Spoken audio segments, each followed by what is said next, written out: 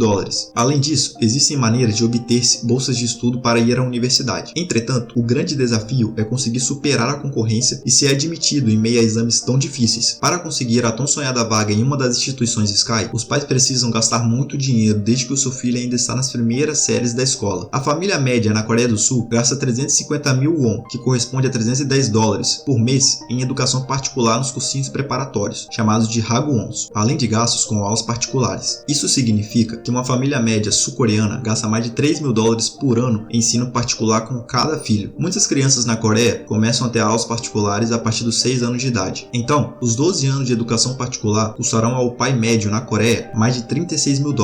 Lembrando que essa é a média. Os custos mensais podem ser substancialmente mais elevados. Infelizmente, nem sempre bons resultados são obtidos. Aqueles que falham refazem os exames admissionais por anos a fio até alcançarem os resultados desejados. Uma pesquisa realizada pelo Ministério da Educação sul-coreano, em conjunto com o Escritório Nacional de Estatísticas do país, mostrou que as famílias de renda média ou alta gastam 5 vezes mais em educação privada em comparação com as famílias de baixa renda na Coreia do Sul. Estima-se que a indústria de educação privada na República da Coreia fatura em torno de $20 bilhões por ano. Segundo estudos sul-coreanos, as crianças que não recebem educação privada, além da educação pública, podem ficar até 3 anos atrasadas quando terminarem o ensino médio. Ou seja, o ingresso na universidade será incerto e demorado. Portanto, o quão rica é uma família na Coreia do Sul afetará significativamente a probabilidade de a criança ir para o ensino superior ou não. É por isso que muitos coreanos acreditam que a educação privada está na raiz da desigualdade educacional na Coreia. A cultura sul-coreana, no que diz respeito à educação, passou a girar em torno do Suneung, que é o vestibular anual da Coreia, como se fosse o Enem no Brasil. O Suneung é tratado como determinante na vida dos jovens sul-coreanos, de forma que não é estranho ouvir dizer, entre os coreanos, que aqueles que falham no vestibular estarão condenados ao fracasso para o resto da vida. Porém, o Suneung em si já é um problema. É um exame que preza pela memorização, fazendo com que os alunos apenas encontrem a resposta certa que estudaram nos livros, sem que precisem ser criativos ou críticos. Há muita pressão para se sair bem não apenas para ingressar na universidade, mas nas universidades Sky de grande prestígio, pois um futuro brilhante é prometido aos que ingressarem em qualquer uma das 3 melhores universidades do país. Mas por que os sul-coreanos investem tanto tempo e dinheiro com ensinos particulares e rotinas malucas de estudo? Mergulhando ainda mais nessa questão, chega-se ao fator cultural. Na Coreia do Sul, sucesso acadêmico é extremamente importante, porque ele é o principal motor da mobilidade social. Isto é, o seu sucesso acadêmico